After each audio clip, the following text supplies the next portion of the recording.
Hello, I'm Peter Towers, Managing Director of ESS BIZTOOLS. Welcome to Accountants Minute. Don't beat around. You need to make changes now. This is the overview headline that we have prepared for this week's Accountants Minute, having reviewed various comments that have been made to us by accountancy practitioners from all over Australia. Some of the issues that have been discussed include the Accountants Daily article a few months ago, which indicated that 70% of employed accountants are looking for opportunities elsewhere because they were looking for greater challenges, more interesting work. They were getting a little bit tired of compliance work. The CommBank Market Pulse report is often discussed. This is the report that was released in May 2021, which indicated that 95% of the accounting firms that they had interviewed of all sizes from all over Australia had indicated that their strategies were to undertake diversification of services in 2021 and 2022. And some of the accountants we've spoken to have indicated that they were worried that they were falling behind because they had not started to implement anything at this stage. The Financial Review article in October, I think, was also of great concern. This was based on an interview with Johnny Wilkinson, the Joint Managing Director of Equitise, one of the crowdsource funding intermediaries that's been appointed by Australian Security Investment Commission. In the interview, Mr. Wilkinson indicated that the intermediaries were only taking on as potential clients 5% of the inquiries that they received. Our question is why? And I suspect it's because businesses have done it themselves. They've done their own applications. They contacted the intermediaries and had a discussion with them. And the intermediaries found that they didn't know much about crowdsource funding, equity raising, or they hadn't prepared the appropriate documents. They didn't understand the process. What this offered, I think, is a great opportunity for accountants to be proactively involved, to be the go-to champion for SMEs, to get advice on crowdsource funding, equity raising. Because after all, the turnover limit is $25 million.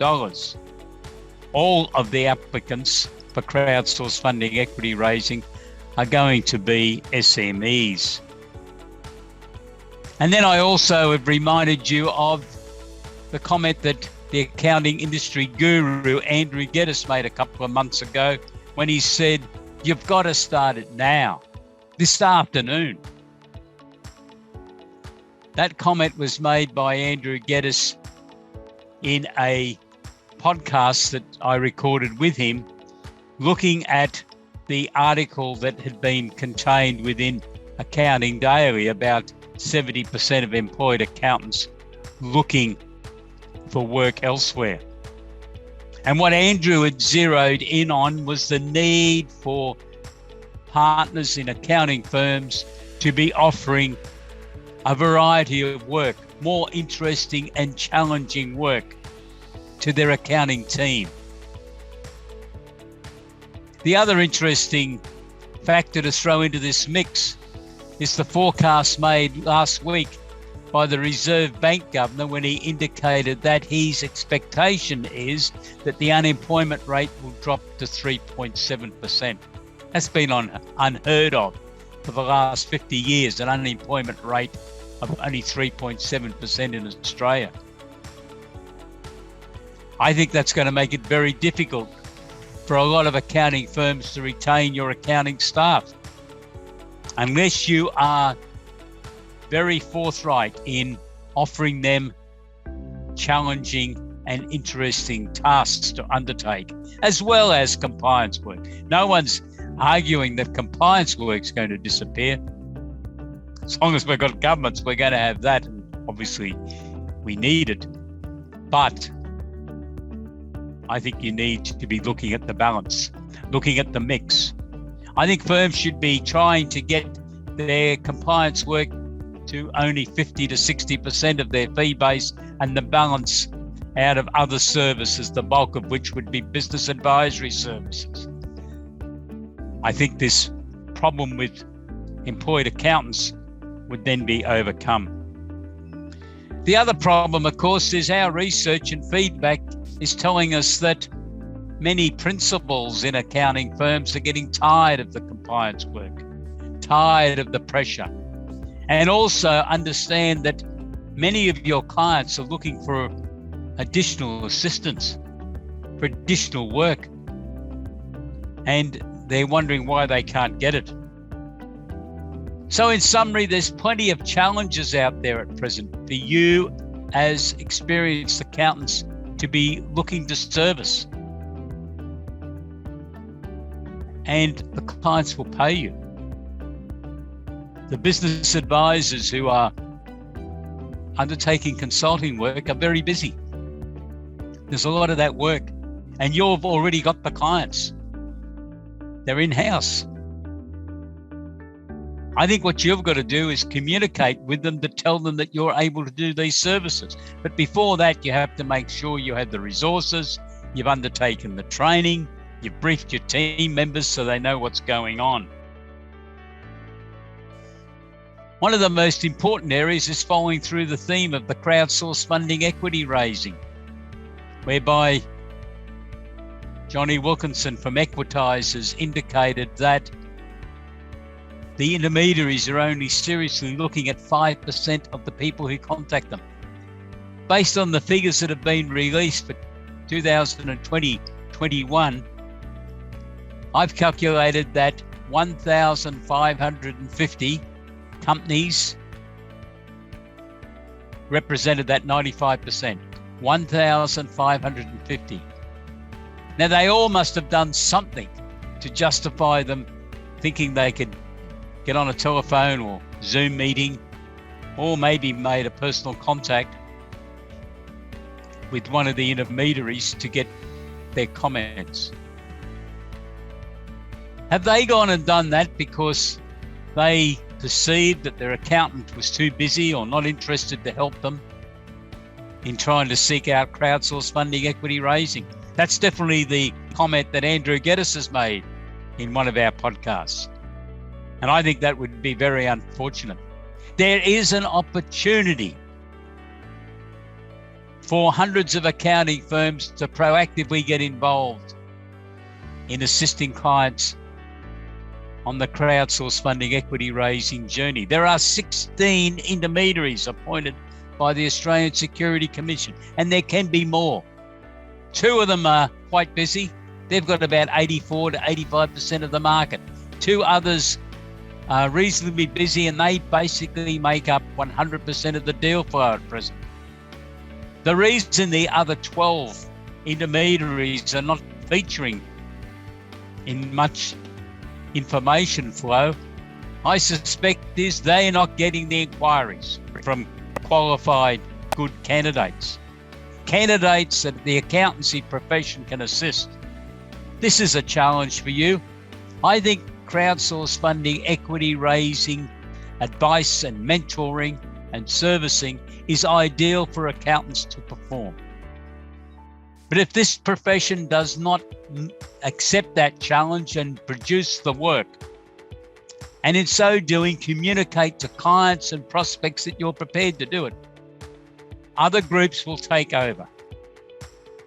And then in 5 years or 10 years' time, there'll be complaints as to what happened to that work. It got taken away from us. And let's look what's involved in that work. The first thing is obviously being able to communicate and brief to a client, the directors and the leadership team, exactly what crowdsourced funding equity raising is, to explain the duties, powers and responsibilities of the intermediaries, and to give a program as to what's got to get done to get the company investment ready to meet with an intermediary. That then involves the preparation of a business plan that looks at the next 3 years at least. This is where this company is going to go. And predictive accounting reports, which incorporate budgets, cash flow forecasts, and projected balance sheets, so that a financial picture can be prepared based on what's contained within the business plan. And then what needs to be done is evaluations prepared on the company as it currently stands, because in most cases there's a need to do some shareholder adjustment before you bring a whole group of new investors into the company. And then the determination of what the shareholding offer would be to those new investors. And the last, but probably the most important document then, is the crowdsourced funding offer document, which has to be prepared and submitted with everything else to the intermediary. And the intermediary then has to wear their gatekeeper hat when they sit down and analyse this information. The gatekeeper hat reference was made by the then Treasurer and now Prime Minister when Scott Morrison introduced this legislation to Parliament. He said the intermediary had two roles. One is the gatekeeper for ASIC, and the other one is as a promoter on this scheme to assist eligible companies to be able to raise capital.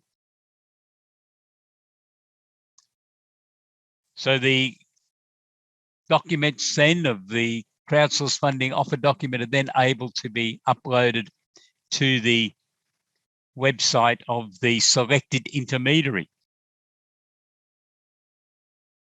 And as part of all this, there's the opportunity for many accounting firms to be appointed as the virtual chief financial officer of these companies that you've assisted. You'll know a lot about them, and they'll know a lot about you.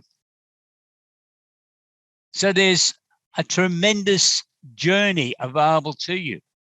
You start off by making sure your team's trained in what the concept of crowdsourced funding equity raising is all about. You make sure you communicate to your clients and your prospects and on your website and in your newsletters that you are proactive involved in crowdsourced funding equity raising. You communicate with the intermediaries, and we've got full details of them in our system, so that you are seen to be a go-to champion firm that can service these SMEs who want to raise capital in this manner. So that's the challenge. If you're interested in finding more information, please visit our website, www.essbiztools.com.au. If you'd like to have a conversation with me about all this, please give me a ring. You can contact me on 1-800-232-088, and we can discuss how these concepts can be introduced to your accounting firm or your business advisory, chief financial officer servicing SME clients, or bookkeeping firm, if you're interested in supplying these services. Stay safe. Have a great day. Goodbye.